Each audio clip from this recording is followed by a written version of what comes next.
We're going to talk about inspecting ship service generators and prime movers, utilizing the training guide and your PTC checklist to cover all the tasks. First and foremost, we want to talk about hazards and PPE. Make sure you're wearing your prescribed PPE to include eyes, ears, hard hat, safety toe, boots, coveralls, anything else you might need. Some hazards to be aware of: operating usually in an engine room. Could be a heat stress issue depending on how hot it is in the engine room, depending on where you're located, time of year, etc. Also be aware that it is a noise environment, so you may require your hearing protection depending on whether or not machinery is running when you're there. Also want to make sure your deck plates are around, or any tripping hazards. Make sure you know where you're going to be walking, any overhead hazards, things you might bump your head on. Right now we're going to go over ship service generator on board this vessel. You can see right here, this is actually the generator. This is what produces the electricity on board. This is considered the prime mover. On this vessel, it's a diesel engine. Prime movers can be different. You can have a steam turbine powering your generator, or you can have a shaft generator, which is the actual propulsion shaft rotates the equipment inside the generator to create your electricity. So, first thing we're going to do is take a general condition of the generator itself and the prime mover before we start and do any testing. First off, we have here is the generator control panel. This is an electric control module for the generator. Provides all its basically brain functions. So we'll get all of our readings here: our RPM, lube oil pressure, jacket water temperature. We'll figure out the voltage, any of the frequency it's putting out is all displayed here locally. So we're going to basically walk our way through. We have our intake for the diesel engine itself. We have our cooler for jacket water, which is what cools the engine down. Down here, we have a fuel pump. When you're looking at your fuel pump, we're looking for any evidence of fuel leaks. Fuel leaks can be identified by a puddle underneath, looks wet. If you see any fuel leaks, it's usually a no-go. We want to stop and make sure that we address it. An important thing to note is on some engines, you will find discoloration on the paint from the fuel from previous leaks. That's okay if it's still there but dry. Just indicated that they may have had a leak at some point and did some maintenance on it. But we want to make sure that we're not leaking any fuel. So basically, off of the fuel pump itself, we're going to trace any fuel hoses or fuel lines, make sure nothing's chafing, make sure everything is good and there's no leaks. So from here, we have our primary fuel filters. We have our fuel water separators, which is the first stage in fuel separation from the tanks, then to our primary, which is right here. From here, it goes down to your fuel pump. All of the fuel lines from the fuel pump are internal, which means they're hidden under this valve cover, so there's no external fuel lines. So we just need to make sure there's no fuel or anything leaking, any oil, major oil leaks around the valve cover itself. Then we'll work our way around. Here we have a drive belt. We want to make sure that there are covers over here, so this rotating machinery, which would be the belt, doesn't grab you or anybody that may be down here working while the engine is turning. From here, we have our coolant manifold. This is where all of our jacket water and our raw water, which would be seawater in this instance, come in. We have our starter here. Starters can be electric, hydraulic, pneumatic, or mechanical, depending on the installation. This one happens to be a pneumatic starter, which means it uses air to actually turn the engine to get it to start. Walk around and verify all of there's no electrical issues with the cabling. Once we're good from there, we're good to tell the engineer we can start it up and begin testing. Another important piece of equipment to look at on your prime mover on this diesel generator is your turbo. Your turbo uses exhaust gas as it comes out of the engine.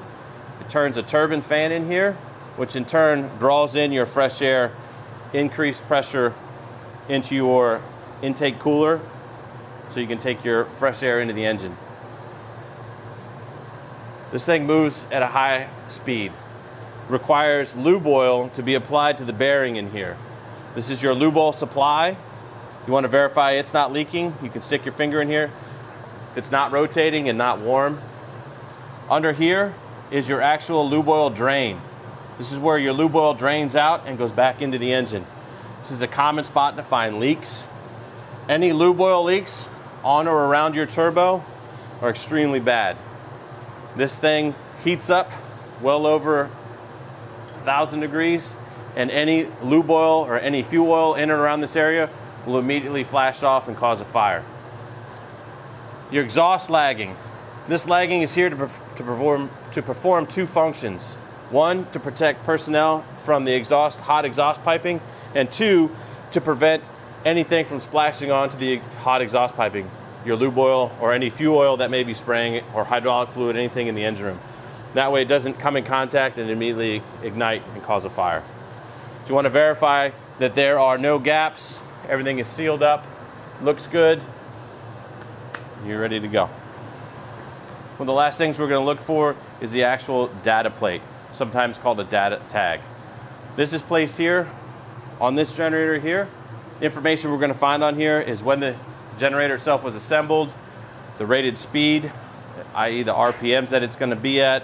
We're going to look for the frequency, the voltage, manufacturer info as far as who made it and where. Sometimes they'll be inside the actual equipment itself, but there will be a window that you'll be able to see inside. Now that we've completed our walk around and made sure everything looks functional, we'll begin the functional testing of the safeties of the prime mover. That includes low lube oil pressure, high jacket water temperature. We'll do an engine overspeed, and then we'll get ready to do our reverse power relays if the generator is capable of being paralleled with another generator on board. Some engines, most modern engines now, have electronic control modules, like I said before, ECMs, like this one, that may require the actual engine generator technician to come out and plug in a laptop where they can actually access the ECM to make changes and do testing. Most of the modern engines have approved testing procedures within the manufacturer, and we defer to those versus actually trying to do physical things to the engine. Some of your older engines may have things where you can turn off the oil pressure to the sensor to trick the sensor into thinking that the engine lost oil pressure when you never really actually lose oil pressure, but it will initiate a shutdown. Jacket water temperatures are a little different depending on the type of sensor that is installed in the engine, whether it's a dry well, which means it sits in a tube within the engine. So if we were to remove the sensor, none of the jacket water would come out and the sensor itself is dry. Or you have a wet well where it's physically installed in and is in direct contact with the jacket water itself. It's extremely difficult to pull out a jacket water sensor from a wet well without losing all of your jacket water. This is stuff to discuss with beforehand prior to arriving with the vessel to find out what type of testing they can do on board, and do they need technicians to come. Do they have spare sensors that we can test that they'll install? Things of this nature. Depending on the vessel or platform you're on, there may be a requirement for final emergency power. This typically is an emergency generator. When we talk about the vessel losing all power, the ship service generators going down, the emergency generator has to have its own method of starting and recover the ship from a blackout condition.